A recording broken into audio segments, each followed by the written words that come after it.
হাফিজুর রহমান আসবে, দেখে আসি। এক নজর দেখে তারা পিছপা হয়ে গেছে। কেউ আবার আসছে ওয়াজের নামে ঘুরতে, বয়ান না শুইনা সে ওয়াজের নামে আসছে ঠিক, ঘুরতেছে, রাস্তাঘাটে আড্ডা দিতেছে, কেউ মার্কেটে ঘুরতেছে। আর যারা পরিশুদ্ধ নিয়ত করে বসছে যে আল্লাহর দ্বীন সম্পর্কে জানবো, আমল করব। হাদিস শরীফে আল্লাহর রসুল বলেন, এদের জীবনের গুনাহ শুধু মাফি হবে না, এদের নামটা আল্লাহর প্রিয় বন্ধু এদের খাতায় নাম উঠে যাবে। আল্লাহর প্রিয় বন্ধুর আরবি শব্দ এক বচনে ওলি, বহু বচনে আউলিয়া। ওলি মানে আল্লাহর বন্ধু। এই ওলি শব্দের বহু বচন আউলিয়া। তা ওলি আউলিয়া কার বন্ধু? ওলি শব্দ বেলায়াত থেকে, বেলায়াত শব্দ থেকে ওলি। বেলায়াতের মাকাম যারা অর্জন করতে পারেন, এদের রুহের পাওয়ার বেড়ে যায়। যেমন আমাদের চোখের পাওয়ার বাড়ে আর কমে, ঠিক আমাদের ভেতরে একটা আত্মা আছে, দেখি না কিন্তু এটাই আসল। এটা না থাকলে তার মানুষ বলে না, বলে মানুষের লাশ। যদিও দেখি না কিন্তু এটার পাওয়ার কি অনেক বেশি। ওই আত্মাটাও মাঝে মাঝে কলুষিত হয়, ময়লা হয়।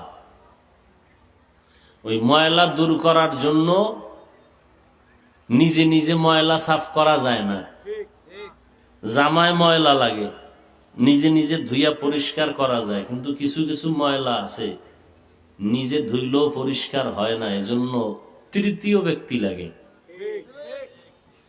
তৃতীয় ব্যক্তি কোথায়? কয় এই লেবুখালী বাজার বা আশেপাশে লন্ড্রিওয়ালারা আছে, ধোপা,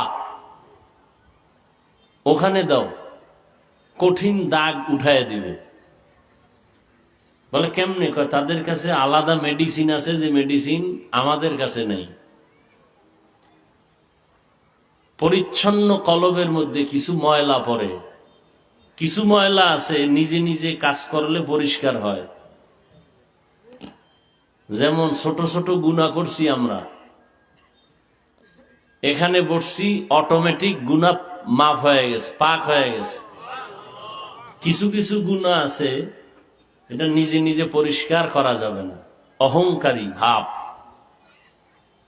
একজনকে হিংসা করা, কারো ভালো দেখতে না পারা, নিজেরে বড় মনে করা, অন্যকে ছোট মনে করা, এটা অটোমেটিক আসতেই থাকে, এটাকে কন্ট্রোল করাই যায় না। এই জন্য তৃতীয় ব্যক্তি লাগবে, তাদের কাছে যাও, ধোপা। তারা কারা? বলে আল্লাহর ওলি আউলিয়া, এদের কাছে যাও। তোমার কলবের থেকে তাদের কলবে পাওয়ার বেশি। তারা শুধু নজর দিবে, কলবের ভেতরে কম্পন শুরু হয়ে যাবে, তাদের নজরের মধ্যেই পাওয়ার। সহিহ হাদিস, ইত্তাকু ফিরাসাতাল মুমিন ফাইন্নাহু ইয়ানজুরু বিনূরিল্লাহ। আল্লাহর কিছু বিশেষ বান্দাদের পাওয়ার সম্পর্কে তোমরা সাবধান। এরা শুধু চামড়ার চোখে দেখে না, আল্লাহর দেওয়া নূরের পাওয়ার দিয়ে দেখে। কত দূর দেখে? আমরা এখান থেকে চাঁদ দেখি না, ঈদের চাঁদ। চাঁদ দেখা কমিটি হেলিকপ্টার নিয়ে উঠছে উপরে, তাও দেখে না। এবার দূরবীন লাগাইছে, এমন পাওয়ারওয়ালা গ্লাস ক্যামেরা যে শত মাইল, হাজার মাইল দূর থেকে ওই ক্যামেরায় ক্ষুদ্র জিনিসটাকে বড় করে দেখাবে। মানুষ যদি তার মেধা খাটায় এত কিছু করতে পারে, আল্লাহ পাক যাদের কলবের পাওয়ার বাড়াবেন, ও কলবের পাওয়ার বাড়তে বাড়তে এমন হবে যে বসে থাকবে এখানে, পৃথিবীর সবকিছু এখান থেকে ক্ষুদ্র জিনিসটাও কলবের আয়নায় বড় করে দেখবে। এ সমস্ত কথাগুলো বুঝার মানুষ নাই, বলারও মানুষ নাই, বিরোধিতা করার মানুষ আছে।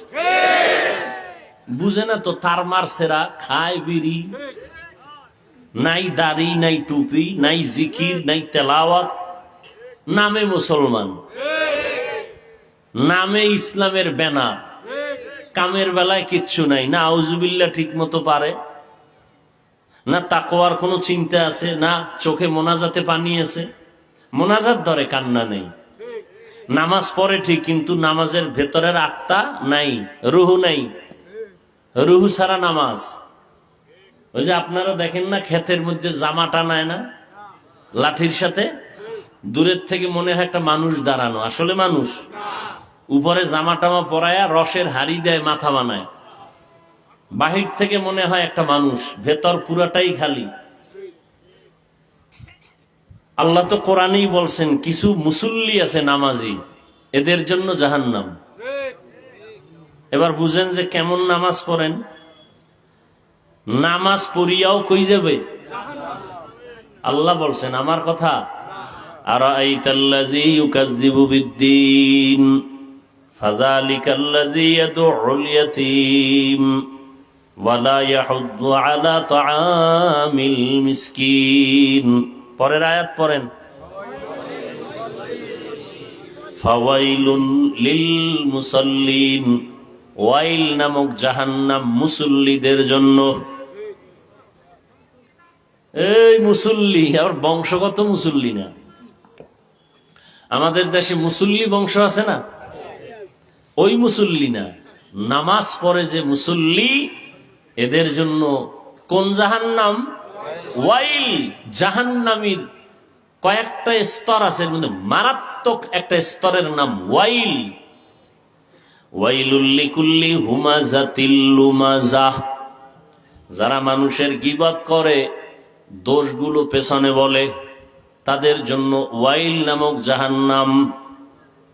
আবার একজনের দোষ নাই, বানায় বানায় শুধু দোষ চাপায়া দেয়, অপবাদ, এরাও ওয়াইল নামক জাহান্নামী। ওয়াইলু ইয়াউমাইযিল লিল মুকাজ্জিবিন, যারা মিথ্যাবাদী তাদের জন্য ওয়াইল নামক জাহান্নাম। ওয়াইলুল লিল মুতাফফিফিন, যারা ব্যবসা করতে গিয়া মাপে কম বেশি করে তাদের জন্য ওয়াইল নামক জাহান্নাম। ওয়াইল জাহান্নাম মারাত্মক এক স্তরের নাম। সাহাবায়ে কেরামদের নিয়ে নবী বসে আছেন, হঠাৎ করে একটা বিকট আওয়াজ হলো। সাহাবায়ে কেরাম ভয় পেয়ে গেছেন, এত বিকট আওয়াজ। নবীজি বলেন 70 বছর আগে একটা পাথর নিক্ষেপ করা হয়েছে জাহান্নামে। কয় বছর আগে? এই পাথরটা জাহান্নামের তলায় যাইতে 70 বছর লাগছে। 70 বছর লাগায় জাহান্নামের তলে পাথর যাইতেই রই। তো সাক্ষী দেয় না যে নামাজটা যেভাবে পড়া উচিত ওভাবে পড়ি নাই। আপনার অন্তর বলে নামাজটা নামাজের মতো হয় নাই, তো আল্লাহ কি বলবে? হইছে? কোনদিনও বলবেন। নামাজ যার যত ভালো তার আমল তত ভালো, নামাজ যার যত সুন্দর তার আখলাক সুন্দর, তার লেনদেন সুন্দর, তার ব্যবসা সুন্দর, তার চাকরির অবস্থা সুন্দর, তার ওয়াদা সুন্দর। নামাজে যার ভেজাল তার পুরো জীবনটাই ভেজাল। যত বড় পীর হোক না কেন, যত বড় শাইখুল হাদিস হোক না কেন, যত বড় পাগড়িওয়ালা হোক, যদি তার আমলে ভেজাল থাকে, এক জবাব, তার আসলে মূলত নামাজে ভেজাল। কিতে ভেজাল? নামাজ।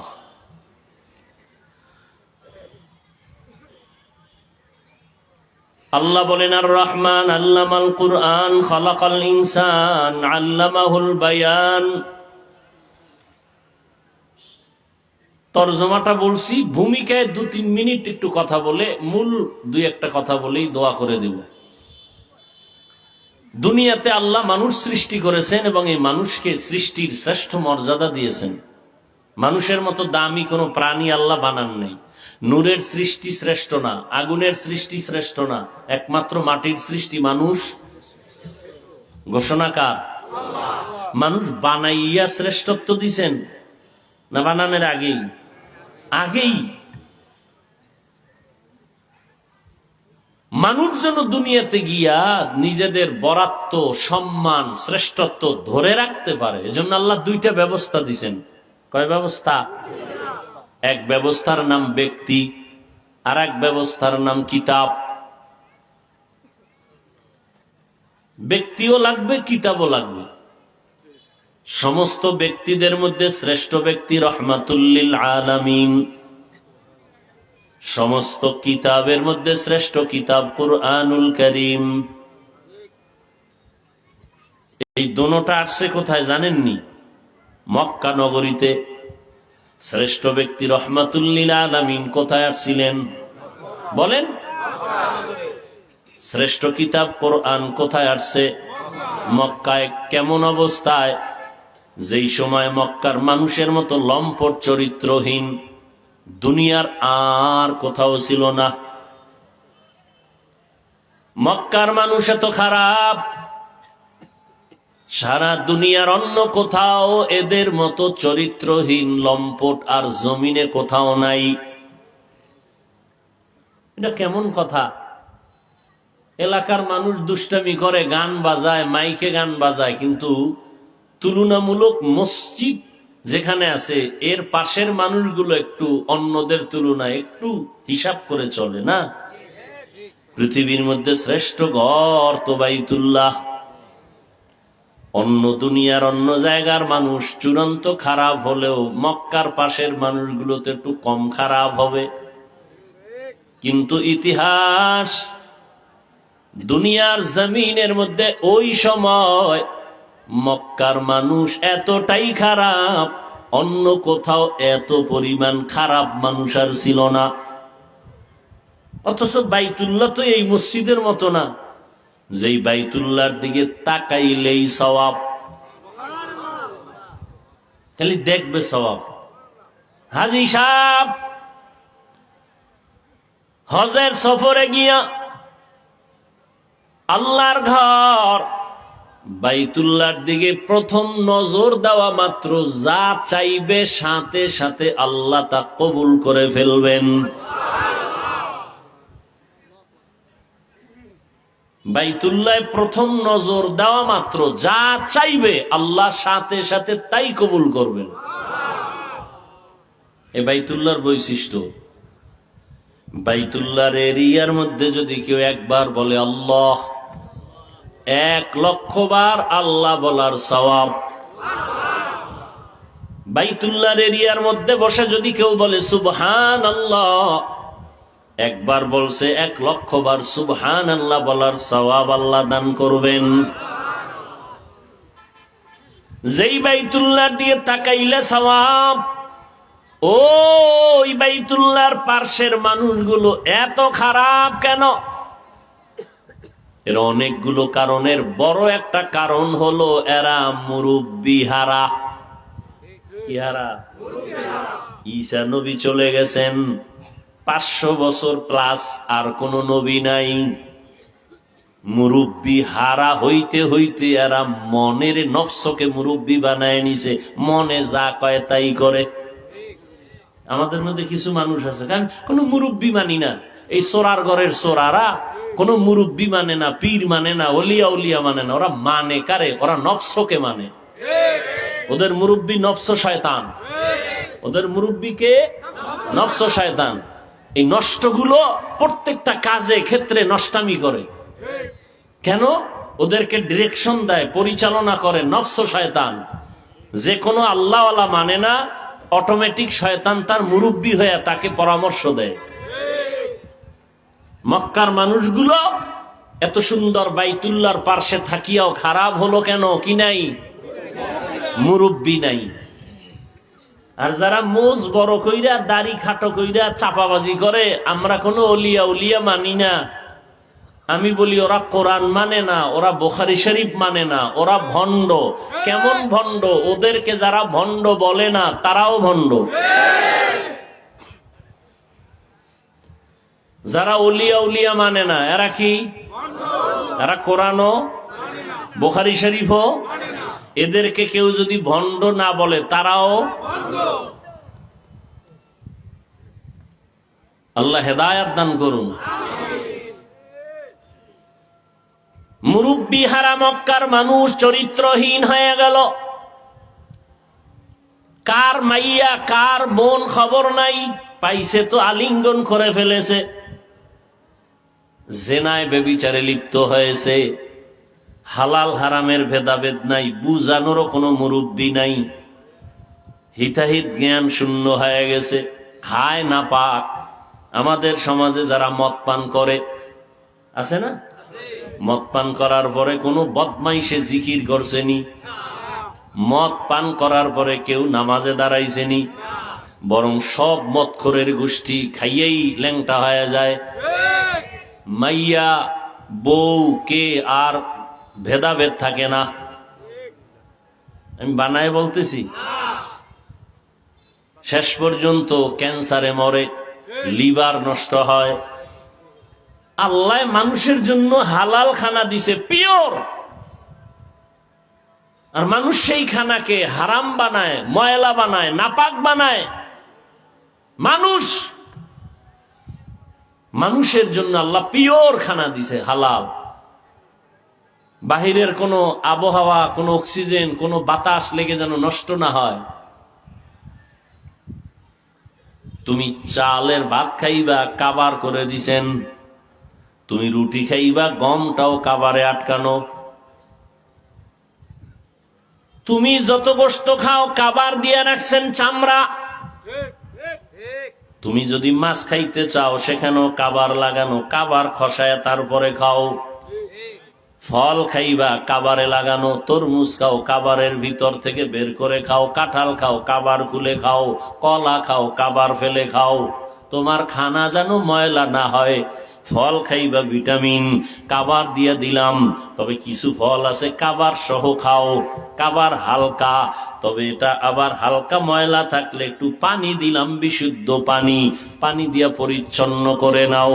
এত সুন্দর খানা, মানুষের ভিটামিন, ভেজাল ঢুকাইছে নিমক হারাম মানুষ। ভেজাল ঢুকাইছে কারা? যেই ফল খাইলে শরীর তাজা হবে, ওই ফল খাইয়া মানুষ মরণ মরণ অবস্থা। কেন বেঈমানি করছে মানুষ? পিপিলিকার খানা কে দেয়? বুঝে শুনে বললেন। ইঁদুরের খানা কে দেয়? জঙ্গলে হাজারো প্রাণী আছে, কে খাওয়া দেয়? নদীর মধ্যে হাজারো কোটি ধরনের মাছ, কে খাওয়ায়? সকালবেলা পাখি খোলা আকাশে উড়ে উড়ে সন্ধ্যাবেলা পেট ভরে বাসায় আসে, কে খাওয়ায়? ওরা দামি না আমরা দামি? হ্যাঁ, তা আমরা খাওয়ার জন্য কুত্তার মতো পাগল কেন? আল্লাহ যদি পিপিলিকার খানা গর্তে দিতে পারে, মাছের খানা পানির মধ্যে পৌঁছাইতে পারে, জঙ্গলের প্রাণীর খানা জঙ্গলে দিতে পারে, আমগোটা আল্লাহ আমগো ঘরে দিতে পারতো না? না আল্লাহ দুর্বল? তা আপনি কেন দৌড়াইতেছেন গ্রামীণ ব্যাংকের পেছনে, হারামের পেছনে? আল্লাহর উপরে আস্থা নাই, বিশ্বাস নাই, এজন্য খাইয়াও শান্তি নাই। আল্লাহ হেদায়াত দান করুন। আল্লাহ মানুষকে শ্রেষ্ঠত্ব ধরে রাখার জন্য দুইটা জিনিস দিলেন। এক নম্বরে ব্যক্তি, দ্বিতীয় কোরআন কিতাব। মক্কা নগরীতে যখন রহমতের নবী ব্যক্তি হয়ে আসছেন, মক্কার জমিনের হালাত পরিবর্তন শুরু হয়ে গেল। 1000 বছরের অগ্নি জ্বলা নিভে গেল। মানুষের মধ্যে কেমন এক সুন্দর বাতাস, নবীকে দেখলেই মানুষের কলিজা ঠান্ডা। 500 বছর পর্যন্ত কোনো নবী নাই, মুরব্বী নাই। এমন এক আব্দুল্লাহর সন্তান জমিনে আছে, যে আব্দুল্লাহর চেহারা, ছেলের চেহারার দিকে তাকাইলেই পেটে ক্ষুধা থাকে না। এমন এক সন্তান আছে, যার চেহারার দিকে তাকাইলেই হাজারো পেরেশানি দূর হয়ে যায়। কেমন একটা সন্তান, যে জীবনে একটা কাউকে গালি দেয় না। কেমন একটা বান্দা, হাজারো গালি অন্যেরা দেয়, সে জবাবও দেয় না। মসজিদের মধ্যে বসে আছে নবী, একটা বাচ্চা ঈশা কয়, আমার আম্মু পাঠাইছে একটা জামা দেন। নবী কয়, আমার কাছে আলাদা জামা নাই। বাচ্চা চলে গেল। কিছুক্ষণ পরে ঈশা কয়, আম্মু বলছে আপনার গায়ে যেটা আছে ওইটা দেন। নবী গায়েরটা খুলে খালি গায়ে বয়ে রইছে, দিয়ে দিছে, যা হঠাৎ বেলাল আসছে, আজান দিবে, নজর পড়ে গেছে রহমতের নবী খালি গায়ে বসা, লজ্জায় বেলাল অন্যদিকে গেল। সাথে সাথে জিব্রাইল আয়াত নিয়ে হাজির হয়ে গেল, ও জিব্রাইল আমার নবীরে জানায় দাও এত বেশি দান যেন না করে, যেই দান করার দ্বারা নিজের লজ্জা পেতে হবে, নিজেরটাও খুললে দিতে, এই দান আমি তো চাই না। আবার হাতটা কেমন মুষ্টিবদ্ধ করেও যেন না রাখে, যাতে মানুষ কৃপণ বলে, এমনও যেন না হয়। কেমন সরল নবী, কেমন দিল খোলা নবী। রহমতের নবী কাউকে গালি দেন না, কেউ গালি দিলে জবাবও দেন না।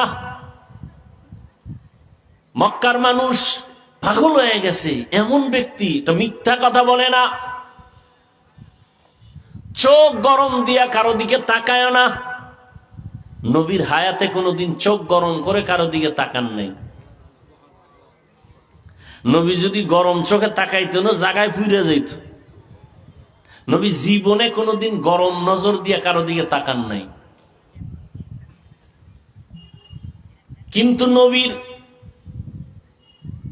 সবার সাথে মিলমিশে চলে। দীর্ঘ 40টা বছর কালেমার কথা নাই, রোজার কথা নাই, নামাজের কথা নাই, সব বিধর্মী মূর্তি পূজা করে। নবীজি এদের সাথে মিলজুল করে হাসি মুখে চলে।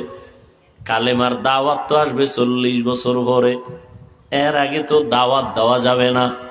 কিন্তু নবী এ কাফের মুশরিক, এদের সাথে আমি মিশবো। নবী কয় না, আমি রহমতের নবী, সবার জন্য রহমত। নবী সবার সাথে মিশেন, কথা বলেন, সবাই নবীর প্রতি আকৃষ্ট হয়ে আছে। এখন কেমন যেন এমন অবস্থা মানুষের অন্তরে আসছে যে মোহাম্মদ যা কইবে তাই মানবে। এবার আল্লাহ কয় মোটামুটি সাইজ করা শেষ, এইবার আমি কোরআন দিয়ে দাওয়াত শুরু করায় দিলাম। 40 বছর পরে আল্লাহ পাক রহমতের নবীকে কোরআন দিলেন, নবী দাওয়াত শুরু করলেন, এক আল্লাহর ইবাদত করো।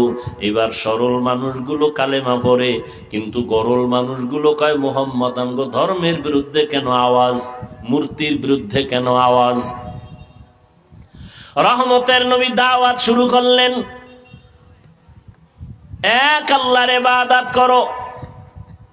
কিছুদিন পরে নবী ঘুরে ঘুরে দাওয়াত দেয়, মান ক্বালা লা ইলাহা ইল্লাল্লাহ ফাদাখালাল জান্নাহ, যে লা ইলাহা ইল্লাল্লাহ বলবে একবার সে জান্নাতি।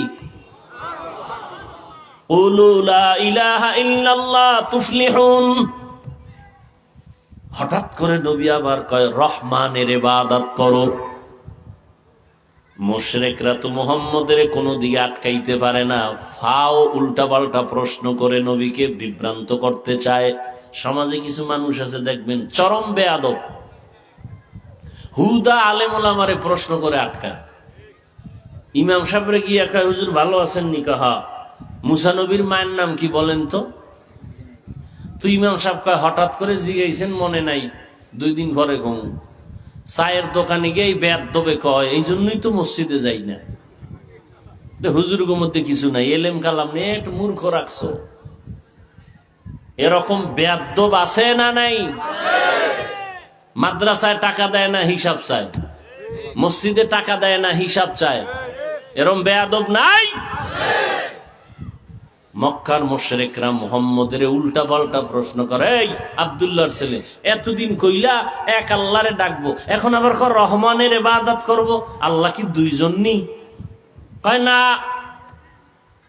তাহলে একবার বলো আল্লাহরে ডাকবো, আর একবার বলো রহমানের ডাকবো। কুলিদুল্লাহ আবিদুর রহমান। ও মুহাম্মদ, তাহলে আমগো পরিচয় দাও, মানির রহমান, রহমান আবার কে? নবী কয় জবাব দিতেছি, অপেক্ষা করো। আল্লাহ তাআলা রহমানের পরিচয় দিয়া আর রহমান সূরাটা অবতীর্ণ করেছেন।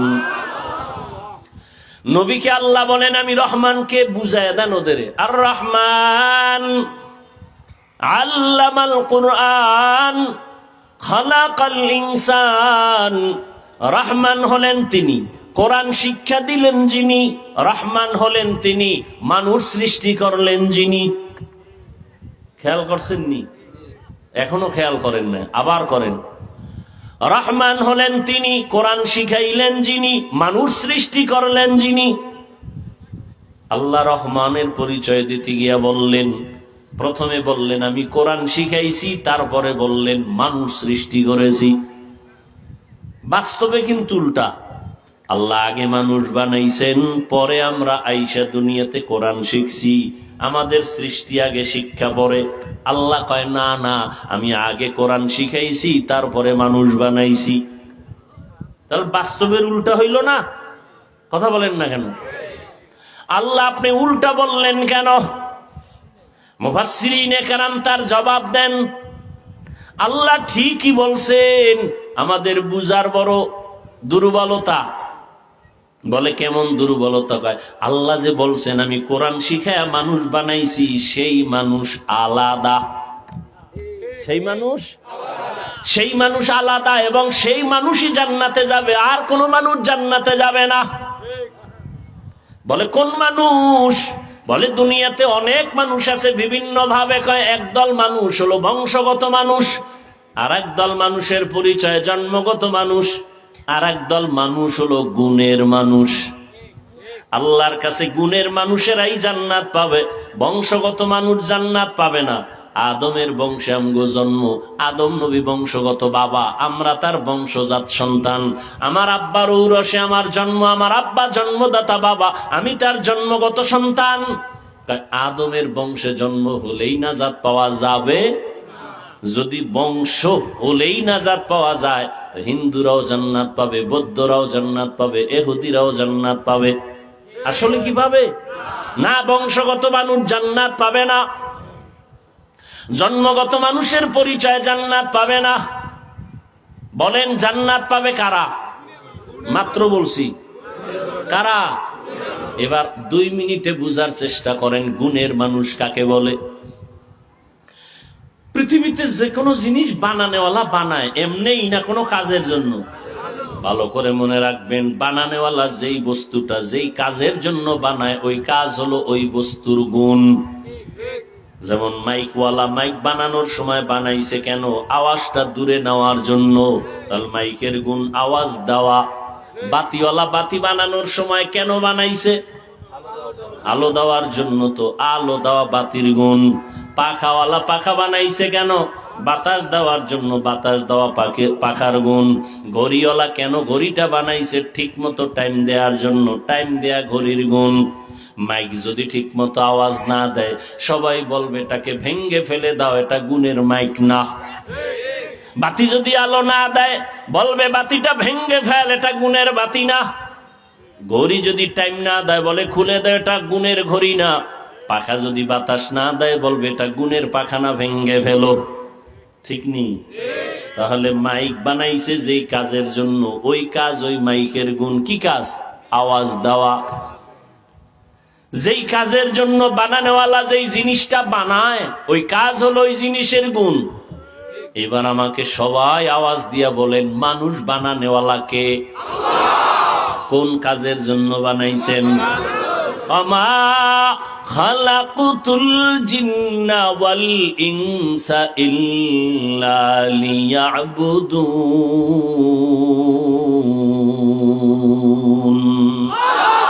মা খালাকুতুল জিন্না ওয়াল ইনসি বাখা জুজ ইবাদাত নিস্তে মাকসুদ আজ্জাহা। তাহলে মানুষ বানাইছেন কি জন্য? ইবাদতের জন্য। তাহলে মানুষের গুণ কি বলেন?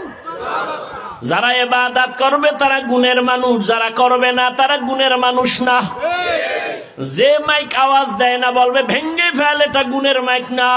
মানুষ যদি ইবাদত না কইরা কবরে যাও, আল্লাহ বলবে বেঈমানটারে জাহান্নামে ফেলে দে, এটা গুণের মানুষ না। মানুষের গুণের নাম কি? ইবাদত। এখন কথা হলো ইবাদত কি জিনিস? বলে মানুষ তুমি জীবনে যা করবা সব ইবাদত। সব ইবাদত। খানা খাও ইবাদত, ঘুমাও ইবাদত, বাথরুমে যাও ইবাদত, হাসি দিবা ইবাদত, কান্না করবা ইবাদত, ব্যবসা করো ইবাদত, চাকরি করো ইবাদত, নামাজ পড়ো ইবাদত, নামাজ পড়বা না তাও ইবাদত। কি বেনামাজিরা কইবে এই নতুন হুজুর কইতো নাই, জীবনভর শুনছি নামাজ পড়া ইবাদত, এখন বলে নামাজ না পড়া ইবাদত, আমরা তো বেঁচেই গেলাম। না না রে, কপাল পরা, বুঝো, ভালো করে বুঝো। নামাজ না পড়া ইবাদত তার মানে হলো সূর্য যখন উঠে তখন নামাজ পড়া ইবাদত না, না পড়া ইবাদত? পড়া ইবাদত। সূর্য যখন ডুবে নামাজ না পড়া ইবাদত। রোজা রাখা যেমন ইবাদত, ঈদের দিন রোজা রাখা না রাখাটা ইবাদত, ঠিক না? খানা খাওয়া ইবাদত, রোজার হালাতে খানা না খাওয়াটা ইবাদত।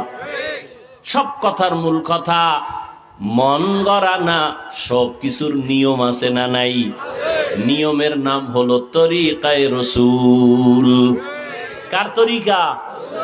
রসুলের তরিকায় ইবাদত করো, নামাজ পড়ো, রসুলের তরিকায় খানা খাও ইবাদত, রসুলের তরিকায় ব্যবসা করো ইবাদত, রসুলের তরিকায় কান্না করো ইবাদত, রসুলের তরিকায় হাসো ইবাদত, রসুলের তরিকায় তুমি ঘুমাও ইবাদত।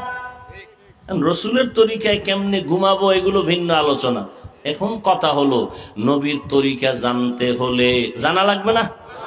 জানতে হলে লাগবে কোরআন হাদিস, লাগবে না? কোরআন হাদিস ধরো, নবীজির তরিকা জানো। আমি তো পড়তেই পারি না, পড়নেওয়ালা আলেমের কাছে যাও, আলেমের কাছে যাইয়া কোরআন শিখা। ইবাদতের নিয়ম যাই না, ইবাদত করলেই তুমি গুণের মানুষ, গুণের মানুষ হইয়া মরলেই তুমি জান্নাতি। তাহলে গুণের মানুষ হওয়ার জন্য লাগবে ইবাদত, ইবাদত শিখতে হলে লাগবে কোরআন, কোরআন বুঝতে হলে লাগবে উলামায়ে কেরাম। অতএব ফাইনাল রেজাল্ট কি বাইর হইল? উলামায়ে কেরাম সারা কোনো মানুষ জীবনে গুণের মানুষ হতে পারবে না। অতএব যে বলে আমার পীর লাগে না, ওলি লাগে না, আউলিয়া লাগে না, আলেম লাগে না, ভণ্ড। ওরে যারা ভণ্ড বলে না তারাও ভণ্ড। কথা বুঝাইতে পারতেছি?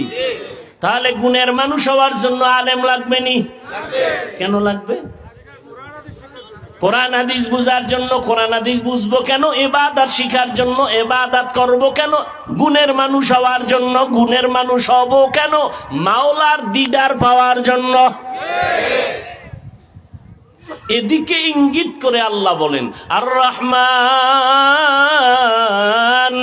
আল্লামাল কুরআন খালাকাল ইনসান। আমি এমন রহমান, আগে কোরআন শিখাইছি, তারপরে মানুষ বানাইছি। আমি আগে মানুষ বানাই নাই, আগে মানুষ বানাই নাই, আগে কোরআন শিখাইয়া মানুষ বানাইছি। অর্থাৎ কোরআন হাদিস শিখিয়া যারা ইবাদত করবে তারা গুণের মানুষ। এদের জন্যই আমি রহমান, আমি দয়াময়, আমি তাদের জন্য জান্নাত দিব। আল্লাহ আমাদের সবাইকে গুণের মানুষ হইয়া কবরে যাওয়ার তৌফিক দান করেন। গুণের মানুষ হওয়া লাগবে নি? মানুষ হইতে হলে ইবাদত লাগবে নি? ইবাদত শিখতে হলে, করতে হলে কোরআন হাদিস লাগবে নি? কোরআন হাদিস বুঝতে হলে, জানতে হলে আলেম ওলামা লাগবে নি? লাগবে নি? তবে আলেম ওলামা লাগবে বইলা ভণ্ডের কাছে যাওয়া যাবে না, খবরদার। বহু সাইনবোর্ড লাগানেওয়ালা আছে ভণ্ড, আউযুবিল্লাহ নাই, বিসমিল্লাহ নাই, মুজাদ্দিদে জামান, আন্তর্জাতিক বেঈমান আছে না নাই? গাছ তোমার নাম কি? পীর সাহেব তোমার পরিচয় কি? বলে আমার মুরিদ হলো আসল পরিচয়। মুরিদ যদি গাঞ্জাখোর হয়, আমি ডবল মদখোর। মুরিদ যদি দাড়ি কামানে হলা হয়, আমি তো এর থেকে আরো বড় মারাত্মক অপরাধী। কি? আল্লাহ হেদায়াত দান করুন। সময় বেশি দিতে পারি না, বহু দূর থেকে আসি, আর এক জায়গায় যেতে হবে। আপনাদের খুশি করতে গিয়া আর এক দলের বেজার করব, এই নীতি আমার নাই। কথা